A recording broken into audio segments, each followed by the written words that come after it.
Hello, everybody. It's George from Ireland. Thanks for coming back to my channel. Sorry about the probably excessive refulgence here. And this is about 80 years since the Nuremberg trials. Anyway, so 80 years since they opened. They're marked in particular by the Russian Federation. In case you don't know, the Nuremberg trials was an international criminal tribunal held at Nuremberg, Germany, although officially the headquarters was in East Berlin, the Soviet zone of occupation, to try some of the top alleged war criminals of the Third Reich. And I say alleged, and almost all of them were convicted. So they turned out to be definitely very, very serious war criminals. So there was a statute of London in the middle of the Second World War about this. And so there were judges from France, the United States, United Kingdom, and the Soviet Union. It also is the event that initiated simultaneous translation, to have someone say his piece and then an interpreter say it in the different languages was too much. So headphones, and is translated in real time like that. Okay, so they got sentences from death down to was as little as 10 years. And that was really unprecedented, an international criminal tribunal for murder on an industrial scale. But Putin's Russia is perpetrating its pseudo history as usual, and abusing the Nuremberg trials to justify its crimes and to false accuse others of crime. So, and it was also a Soviet jurist who's partly behind this, and coming up with these doctrines of crimes against humanity, crimes against peace, war crimes, and so forth. There was already the Geneva Convention, the Hague Convention, and so forth. There's another fact that Das Dritten Reich was in material breach of the Pact of Paris, the so-called Kellogg-Briand Pact of 1928, and indeed the League of Nations Charter. Having said that, Germany had withdrawn from the League of Nations in 1933, so arguably that wasn't something that impinged upon them. So anyway, the mythos put about by the Putin regime is that really the Soviet Union saved the world. And it's true that the Soviet Union did more than anyone else to defeat the Third Reich, but overlooking the fact that the Soviet Union was so evil, it was eclipsed only by the Third Reich. And the Soviet Union was just so cruel, so oppressive, so murderous that some people imagined that the Third Reich was not quite as bad by comparison. And they drove people in the arms of the Nazis as the only ones they saw could liberate them from Stalin's genocide. And obviously, we all know that the Third Reich committed a genocide of its own, the Holocaust, not against just against the Jewish people, against gypsies and others. Okay, so it really is sickening to hear Putin's regime claim that that his regime embodies the spirit of Nuremberg, where that couldn't be further. So Putin has often spoken about that.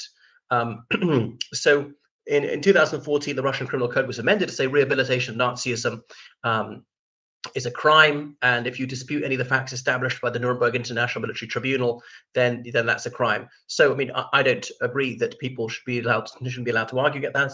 I'm very anti-Nazi myself. If people want to espouse Nazi opinions, that is rebarbative, but they must be allowed to do so. That's what freedom is. You know, and that's what Nazis would do, is say people are not allowed to question them, disagree with them.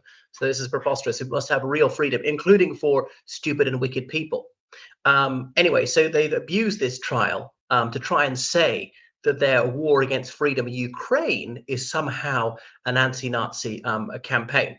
So they were staging a exhibition at the Manege, as the old indoor riding stables by the Kremlin, about the Second World War.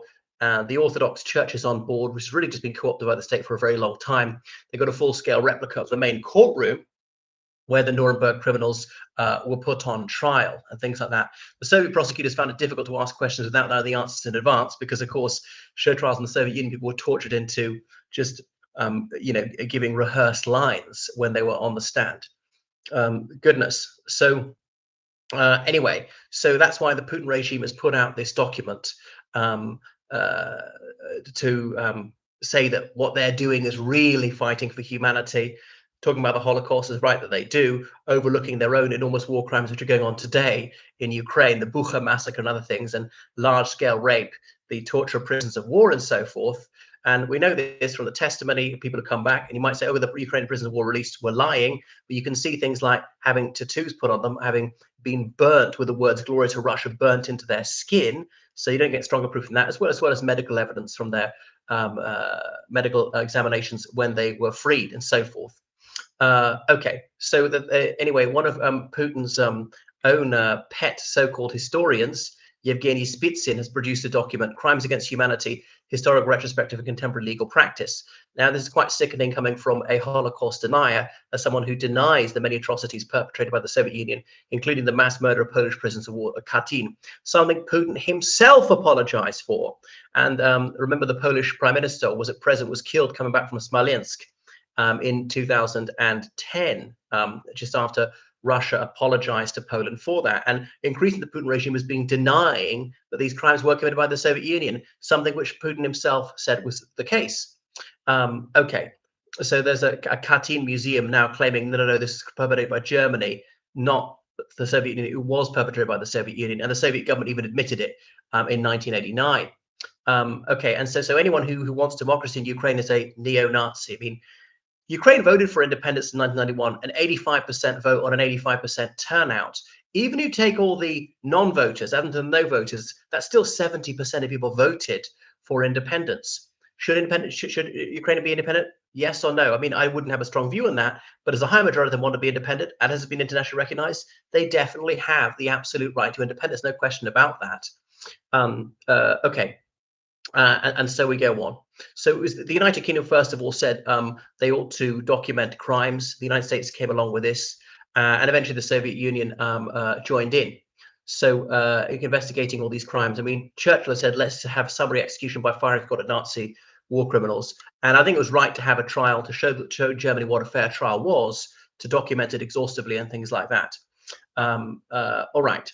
So crimes against peace, and that's exactly what Russia's doing. An unprovoked war against a country which hasn't fired a shot against them, which didn't claim a millimeter of their territory, and Russia invaded in 2022, or you could even say in 2014. A country even Russia recognized its borders. Even Russia recognized Crimea was part of Ukraine. Even Putin himself signed a treaty to that effect in 2003. The Russian parliament ratified that treaty. So you can see how it's the big lie theory, just like Nazism, the up is down. That's the topsy-turvydom of Putin.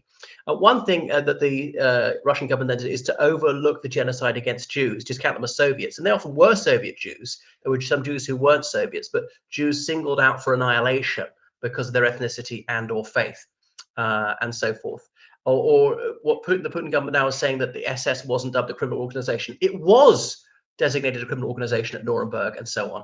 So you can see how they are acting as historianists and about these 22 defendants in the various Nazi organizations.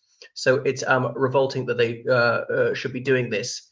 And the Russian Foreign Ministry's main spokeswoman, Maria Zakharova herself, is abusing the memory of Nuremberg again to attempt to excuse Russia's crimes against humanity in Ukraine and elsewhere, and overlooking the fact that the Soviet Union started the Second World War as an ally of Germany in 1939, attacking Poland, part of the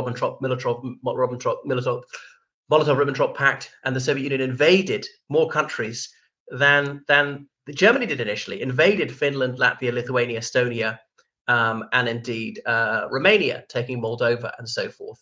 So how revolting and false and cynical is all that? Okay, but anyway, no one should feel permanent guilt. There's no guilty nations, although there's innocent nations and so forth. The 43-page program about this Nuremberg exhibition doesn't include the words Jews or Holocaust at all. Just sees it as genocide of the Soviet people. And okay, plenty non-Jewish Soviet citizens were murdered, civilians were murdered. That is absolutely true. So I can see that there's a danger when focusing too much on one group. Okay, so that's it. It's not surprising. Is very dispiriting, but we mustn't allow the Putin regime to get away with these lies. And unfortunately, a lot of dimwits will fall for these lies. Goodbye.